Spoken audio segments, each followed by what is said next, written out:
I don't remember where I came. Right. Port reports. The congruous secretary gives you a brilliant smile. Well, that sounds entirely opposite.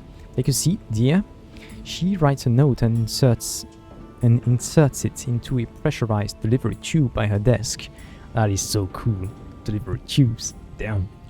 15 minutes later, a genial auditor arrives. A portly fellow with white, wispy mutton chops. Pleasure to meet you, Principal. Let's go to my office, shall we? He leads you through labyrinthine corridors. A new bust of the Empress seems to wait around every corner. A huge horseshoe-shaped building of white stone, white columns, clocks and iron gates. Inside, its walls are panelled with dark wood. Crimson carpets, worn by frequent passage, flood the floors. Within its cubbyhole offices, auditors toil to protect the sensibilities of Londoners here in the heaven sky. Take tea with him. Deliver port reports. Let's take tea first. His office is small but comfortable. One wall is lined with books. Another holds a window with a small window box in which he appears to be growing decorative fungus.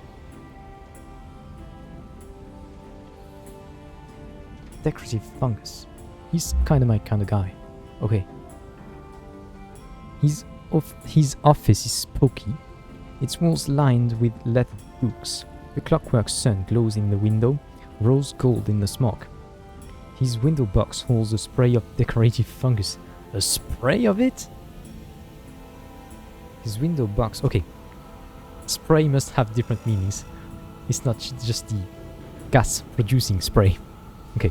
He sits behind his heavy, many-drawered desk. Well, what can we do for you today? His wispy mutton chops quiver eagerly. Ask what the ministry does exactly. We should know we've worked for them, but he puffs out his cheeks. Clearly he has a speech prepared. A mill makes grain. A factory makes, I don't know, socks and so forth. We, Principal, make Britishness. A priceless commodity here in the heavens.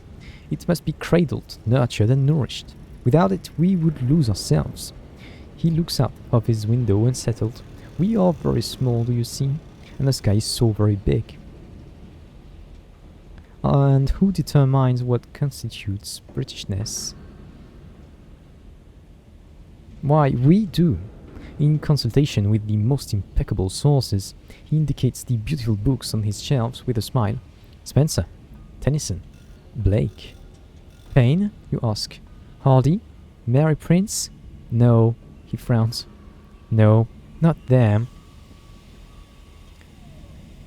Not being of British culture, I don't know all of these authors. I do know a bunch about Tennyson. Definitely some great texts. I don't get the jab at Paine, Hardy and Mary Prince, but hey. His office is pokey. We've read that already. How does the ministry pursue its task? You have heard of their zeal, of furnaces to which inappropriate books are committed, of corrections to venerable works like Shakespeare and the Bible. The Bible? They're correcting the Bible. Okay. Interesting. Of their printing presses rattling out endless public information posters. Firstly, with the truth, which is not, I must make clear, the same as facts. Facts can point at anything, but the truth is straightforward. It puts us on the right path. Yep. That's a propagandist. No questions. Secondly, by respecting and preserving our traditions. They are not quaint, they are not outmoded, they are tried and tested. After all, they brought us here, didn't they? I have comments about where you are and what led you to it, but okay. What does the ministry consider an enemy? What threats imperil Albion? Oh, the obvious, of course. Revolutionaries, rebels, strikers, the morally depraved, those who besmirch her renewed majesty's good name, God save her. He rubs his chin thoughtfully. But there are newer, more seditious dangers too. We stand in the vaults of heaven, and we must defend our way of life against the enticements of the new. A thing is not more precious because it is strange. People forget that. Okay, let's return to business. Toodaloo, he calls after you, turning his attention back to a fresh manuscript in his desk. He tuts and takes out a pot of black ink and a heavy pen. Deliver our pot reports. Well, what do we have here? He asks, pouring you both tea. He listens intently, writing notes on a pad of paper. His comments are absolutely neutral. I see. Fascinating. Well, you notice your reports are filtered into separate piles. Afterwards, he writes a requisition form for you. Just pop this into finance on your way out, and then see to the needful, he says. Terribly grateful. Best keep this information to yourself, though, eh? Rest assured we are experts. We'll ensure it's handled sensitively. Sure.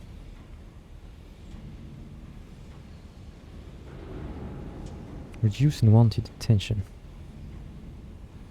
So I guess it would be good to save some favor. We don't know how much. I think it was 5. Right? And I think the signalman is gonna get us 5. No, we sent the signalman to give us cryptic benefactors. Anyway, ministry stamped permits. Much needed. Sure. Let's reach London before we run out of fuel.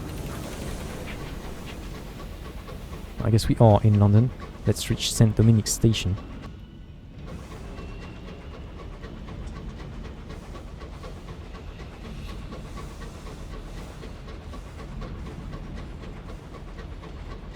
Fuel situation is a bit closer than expected, but we should make it.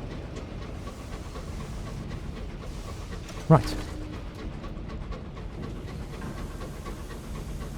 There we are. Great. Your aunt is here. Let's go to the yard. Oh. We don't have anything for him.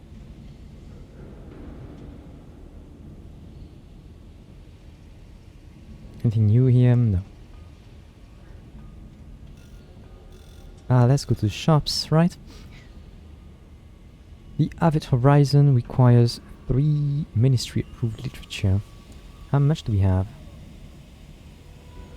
5. We already need 5 for the Clockwork Sun. And in fact, going there could be very valuable to us, because we have a bunch of reasons to go there. Yeah. Let's just store everything for now. I guess not the glass, because we need it for the devil. Okay, so we do that. Yeah, that's fine. Are we ever gonna use the cozy cabins? Well, no, it's the cramped quarters. That's unlikely, right? Yeah, let's just go and sell it. I don't think I'll ever use it again. Cramped quarters. Sell. Great. Now, before we forget, assemble the devil's evidence. 3 documents lie on the table, ready to be deciphered and translated from the infernal tongues. Some words are visible only in the right light. It takes some hours to sort the matter out, but it becomes clear in the end. I have the measure of my attacker now, he says. If I were a younger devil, I would even be flattered. My old abilities are in demand. The Son of the Blue Kingdom has put out a reward for the first person to kidnap me and bring me under guard to Sky Bonnet, there to assist in the service of its appetites. The Son of the Blue Kingdom? There. Offer him safe haven on board. Offer him passage to his new home at Sky Bonnet. Offer to drop him off somewhere safe for retirement. Huh. Can we not discuss it with him before? I guess no.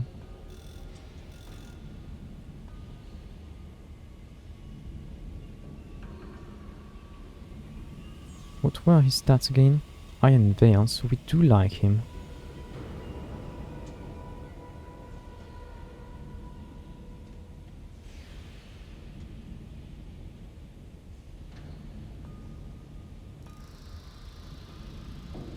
Offer him safe haven aboard. It says, who cares if a judgment is looking for him? He belongs here with you. Yeah, and apparently last time we did things together. In fact, we did the sex. Yeah. Offer him passage to his new home at Sky Barnet. He would be able to serve the judgment there. It would not be so terrible to have a friend in the Blue Kingdom. Guess so. If he wants to step aside, you can find him a place to retire. I'd like to know what he thinks about it.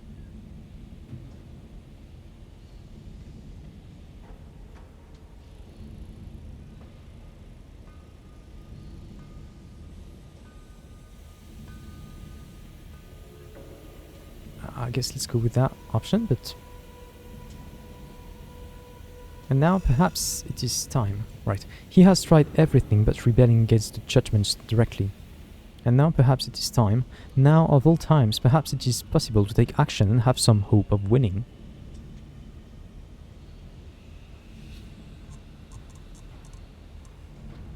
So, rebel against the son of the Blue Kingdom, is that it? Is that gonna be our grand course of action? Okay. I don't know if that's too fitting with my character. What's in there for us to gain? I guess potentially a lot, but it's potentially a lot of danger too. Danger directed towards ourselves and not just our crew. That's the kind of danger we dislike the most. Okay then. Make his status here permanent. Who would he like to be if he is free to travel with you? This will transform the Repentant Devil into the Defiant Devil. The Signaler, still the same, who increases your veils by 10 and your affiliation academy by 2. Permanent.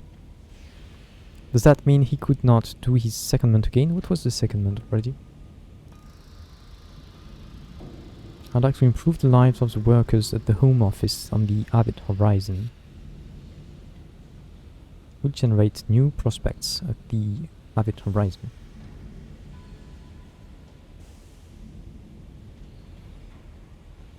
Let's try that, I guess. Who would he like to be if he is free to travel with you? You offer him room to experiment, freedom to travel, protection as much as you can offer from the interference of any further agents of the Blue Kingdom. Either he is touched or he has the tact to pretend that he is. At any rate, he accepts. You can appoint the Defiant Devil to be your signaler when you are docked in port. In fact, he already is. 4K experience. Okay. What now?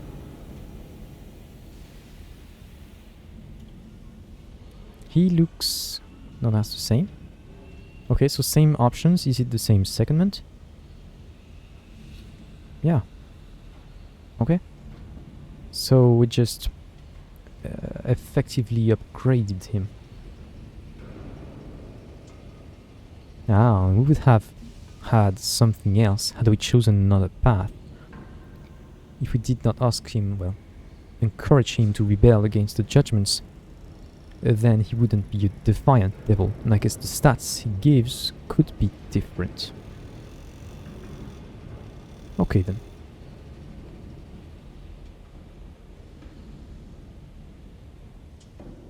Ah, interface. Okay. Right, let's meet the signalman and the princess. Crew, we don't need crew. Signalman. He does not have something for us. We need to wait until, I've written that down, the 22nd of July. 4 days. Okay. Is it gonna be the same for the princess? Most likely, right? Yeah. Auntie will wait as we explore London. Okay, sadly there's nothing to see in London. Your aunt is here. Dear God. Somehow she has found her way to the high wilderness. She's trying to get your attention with the frantic waving of her horrible hat. I know you've seen me. Listen, I've quite exhausted my possibilities here. I am a serviceable quartermaster, I have friends everywhere, and my scones are to die for. How's that for a curriculum vitae? Now, let me board. Is she even your real aunt? Either way, you will have to deal with her. Employ your aunt as your quartermaster. Not now, auntie. Locomotives are no place for aunts. You can always recruit her later, though you will risk her wrath. Damn. No, we just recruit her, of course. One savage secret. Filial piety demands as much, and she does make a damn fine scone. Iron and mirrors. It's not bad. She smiles with sincere delight. Here, take my bag. Her bag is very heavy. And my hat. Her hat is also very heavy. How does she wear a hat with that kind of haircut? Your crew are alarmed when she boards your engine. Their alarm only increases when she begins to pass comment. After a thorough survey of your locomotive, she graces you with a smile. There is work to be done. She has extracted gossip from you before she has even boarded. This woman is skilled. Yeah. What was the Chiropterus order, I think, quest? Order. Go to Faith's Fall. That's the Leviathan corpse, right? Or was it not? 6 brown wood and 5 crew. Okay. Okay, well, anyway, it's in reach, so it's gonna have to wait a bit. The inconvenient aunt. She has taken over one of your nicer cabins, which she has ruthlessly redecorated. There is a preponderance of ugly ornaments balanced precariously on tiny tables. Hideous antimacassars adorn every available surface. Your aunt occupies a felt armchair in the center of the horror, where she spends her time either knitting or solving truly mind-boggling cryptic crosswords. Converse with her. I am rather busy, she insists. Perhaps if you tell her something ghoulish, she'll pay attention to you. Okay. Good lord, are you alright? She immediately bakes you a batch of scones. She doesn't even comment on the order in which you apply the jam and the cream. I know what will cheer you up, she says briskly. I've been invited to a little soirée by Bunty. She poses. An old school friend. I think she's head of the deniable constables now. You'll come with me, won't you? It will take your mind off things. She considers for a moment. I must warn you, it's a very particular evening. Old enmities put aside, that sort of thing. It's at Carillon. Carillon. Auntie. Okay. See what your aunt is up to. The smell of baking wafts through your locomotive. It emerges that your aunt is holding a tea party for those of your crew plagued with bad dreams. You're not invited. It's nothing personal, dear. They just won't feel able to speak freely if their captain can hear. They know they can always trust Auntie to keep a secret. She closes the door. She is skilled, indeed. A secondment. She's been baking up a storm. This usually means she wants something. Just an idle thought, she says, presenting you with a new batch of sourdough loaves. She frowns at the consistency of the bread as though she expects it to get sacked together sharpish. But if you wish to make use of my full arsenal of talents, you might want to grant me short leave at the most serene mausoleum. Her eyes gleam behind her horn-rimmed spectacles. I have ideas, but if you think I'm more valuable aboard your engine, that's up to you. Your aunt will be able to generate barrels of unseasoned hours for you while seconded at the most serene mausoleum. Okay. And what was the secondment of this guy? We don't know. Perhaps there's none, in fact. This guy? We don't know. Right, many of them don't have a secondment.